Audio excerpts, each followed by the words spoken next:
How do you ladies know you guys are good at relationships? Like, how do you know? How do you know if you're Say good at that relationships again. is a question? Yeah, how do you know? Like, Y'all heard that man. you said what happened, Fresh? I said they heard you. Oh, I got No, selective we listening. didn't. No, we didn't. He said, I need you to learn how to shut the up. And my first word was like, what? I said, and we sat for a second just looking at each other. I said, okay, okay. But I said, can I ask a question? He said, see, you couldn't even do it right now, jokingly. And I said, okay. I said, but can I ask a question? Can you give me examples? Because I know for me, the blanket statement of saying that, I'll just be like, I'll be quiet all the time. The constant questioning is maybe a minimal way of, I mean, if I'm being extreme about it, it seems like a usurping almost. Like, you're questioning me? I've already proven to you. But I also feel like chaos lives in silence and it lives in, the pauses where assumptions can be made. So I definitely do agree that like when you're in the midst of something as a leader, you don't want to also take the time in that moment to have to explain things. But I feel like that's where like women have to practice that discernment and figuring out when and where it's appropriate to look for that assurance. if your questions are trying to challenge me in a way that in my opinion, don't believe I should be challenged, and then it's constant, that's where we're gonna have an issue. And I think most men feel the same way, in my honest opinion. They understand. They just not trying to listen to what you got to say. I was just gonna say, I think sometimes that's also part of the process. A lot of times we expect when we go into relationships for both parties or one party to just have it figured out. Unfortunately, some people have to go through that character development. Some people do unfortunately have to go through certain circumstances in their relationships for them to, become aware of the deficiencies or the flaws that they might have. It's easy to say these things from the outside looking in, but you know, sometimes you do have to go through those scenarios in order for you to like come out and really look into like, okay, why did I accept this? Why was this okay? And that's when you start to like put in that work. And I'm not obviously talking about Paris. I'm saying in general, some people you could tell them, hey, why do you let him treat you like this? Why do you let her treat you like that? And they themselves just, oh, well, maybe if I love them harder, they'll treat me right.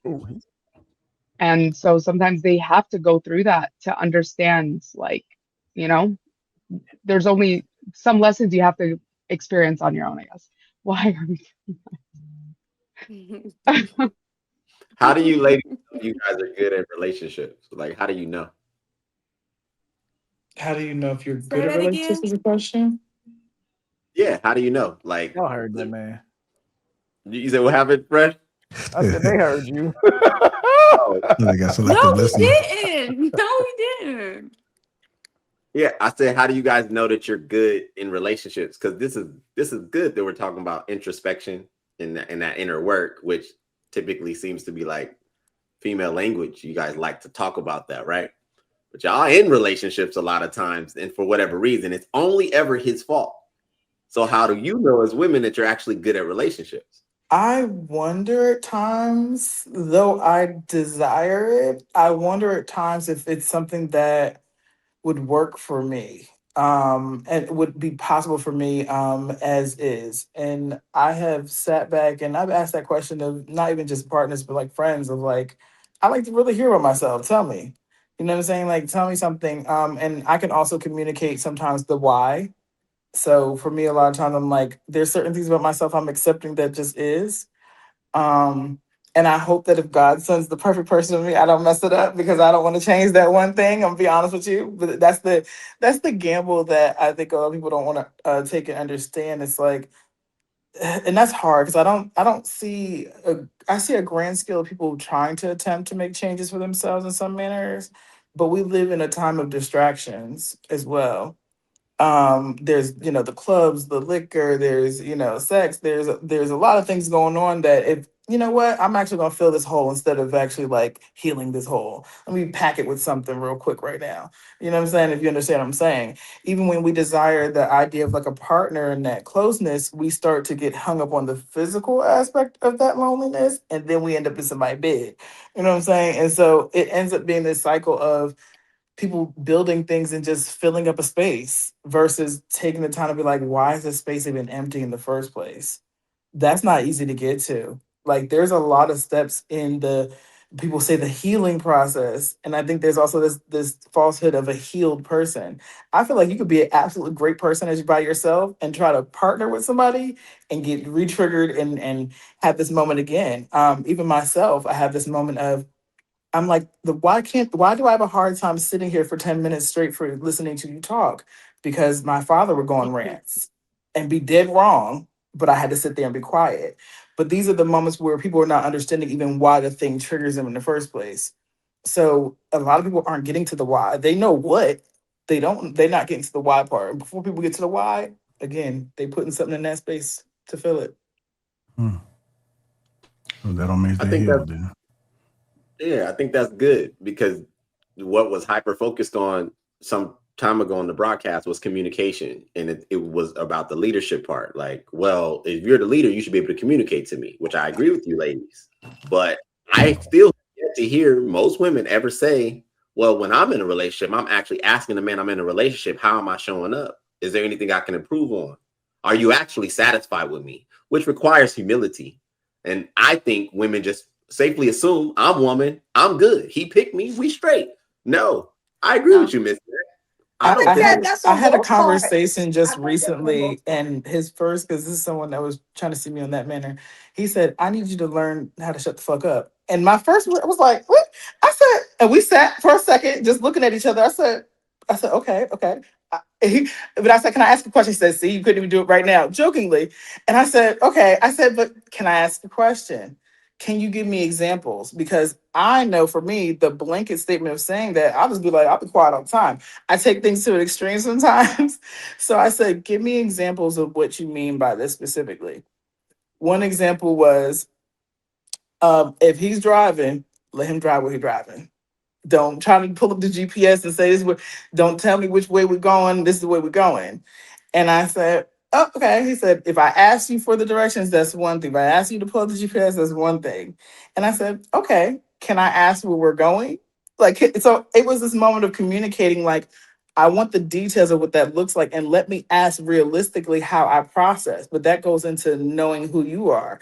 I know how I'm going to process in this moment of we're going somewhere. Okay, well, what would I want to ask or want to talk about? Can I ask where we're going? Yeah. And then I said, I put the asterisk of, and if you don't really want to tell me, that means you're trying to probably surprise me or something. Just sit back and relax. So the moral of the story was you ain't got to shut up all the damn time. But this is a scenario. But I love that he was able to communicate that this is a situation that would what I mean by this. Like it's not a shut up all the time. It's just like in certain circumstances, I don't need you to be talking right now. You know what I'm saying? So I don't think people are also, like you said, humility comes into play. This comes into healing your ego because ego is good. It can be good. People always think ego, you got to kill it. No, you ain't got to kill your ego. You know what I'm saying? Make your demons your guard dogs. There's a lot of things that people are missing. So you do have to sometimes sit back and be like, you know what? You have a point there. Okay. You have a point there. I think it's good if you follow the instructions, but I'm kind of on the fence about it. I know Mott said that that's the way he does his child. He explained to him what it is that he wants, so to make sure they can understand it. But gentlemen, could that be draining for you if you have to do this all the time? You have to break things down all the time. It's definitely annoying because a part of the leadership again is empowering. And if I'm empowering you and you should feel more comfortable in the responsibility that you are given, what you can now accomplish from me coaching. So there should be less questioning because you've already seen the fruit. So it's more annoying. So yes, it would be draining because we already understand the results and you see that I'm not about to drive you off of a cliff. So let's go. The constant questioning is maybe a minimal way of, I mean, if I'm being extreme about it, it seems like a usurping almost. Like you're questioning me? I've already proven to you. I think this is interesting because it's foreign to me, right? The idea of a woman questioning me, but I'm gonna try to deal with the scenarios that y'all brought up. I'm in general, I'm collaborative to the degree that I'm always talking about ideas and stuff like that to my woman anyway, right? So I'm trying to think of a scenario, a situation where it's like, I know there are some times where it's like, yo, we don't have the time or something like that, like time don't permit. So just, we can talk about it later, but this is what you need to do. But I'm trying to think of the situations where you're not on the same page and y'all not talking and you're not trying to get her insight, for the most part. Or are we talking about an extreme situation where a woman is asking all the fucking time, every day, about every fucking decision? Mm-hmm. I think it could be a combination of both. I think it can simultaneously be happening. Like you may have a woman that is used to making all of the decisions on her own. And so now she has to bring you into it. And now she has to figure out how to allow you to do things because she's used to doing it on her own. And then there's a part of it too where some women just dingy. Like some women, they just can't get, you got to explain everything to them like a child. And so when these things are happening, I know when my kid keep asking me something, I'm like, damn, is something wrong with him? Is he missing something upstairs? Because I've tried to explain this so many different ways. And as a leader, I have to look at myself to make sure that my teachers are proper. But I'm like, at some point in time, you got to be confident in what you're doing. If you've tried different ways to reach them and they can't reach it, then it's like I might got me a bird. I might got somebody that just can't. I think can't it's function. the cadence. Sorry, JR. I think when it comes to like women questioning, I understand what everybody's saying, but I also feel like chaos lives in silence and it lives in, the pauses where assumptions can be made. So I definitely do agree that like when you're in the midst of something as a leader, you don't want to also take the time in that moment to have to explain things.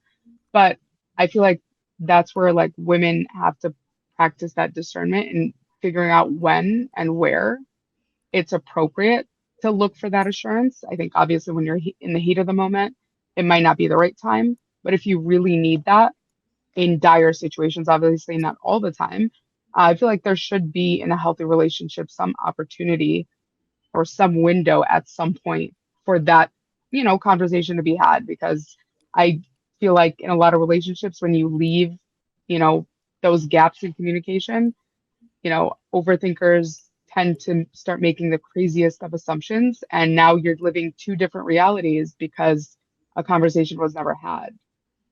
I think that it's the cadence to answer your question, JR. I think it's the cadence and the spirit behind the questions, because quite naturally, still with women, you guys are just inquisitive in ways that we're not, and it's fair. That's what makes you guys beautiful, in my opinion. But I think to the point of, if we're talking about a runway, like if you've learned me, you've learned my patterns. Like my lady does this thing where not so much anymore. When I kick it with my boy, she asks me questions like a girl. Like, oh, well, where's he going to go on vacation? And what airline is he going to take? We don't ask those kind of questions. But at first, she used to ask me those stupid questions.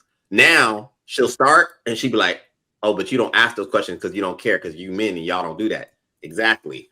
In that context, that would be annoying if you didn't pick up the pattern. Now, if you're just asking questions because you're my girl and you're inquisitive, cool. But I think it's really the cadence and the spirit behind it. If your questions are trying to challenge me in a way that I, in my opinion, don't believe I should be challenged, and then it's constant, that's where we're going to have an issue. And I think most men feel the same way, in my honest opinion. Yeah. And just to piggyback on what you said too, I think it's with the whole trust thing too, because somebody can ask you something. It's like, damn, you don't trust me? Like I said, I would do that. And why did you do it? I told you I would take care of this, but it wasn't quick enough, or maybe she just assumed that I wouldn't do it because this didn't happen last time. So yeah, I get what you're saying, True. I think listening is a lot of the issue too, because some people are not birds. They understand. They just not trying to listen to what you got to say.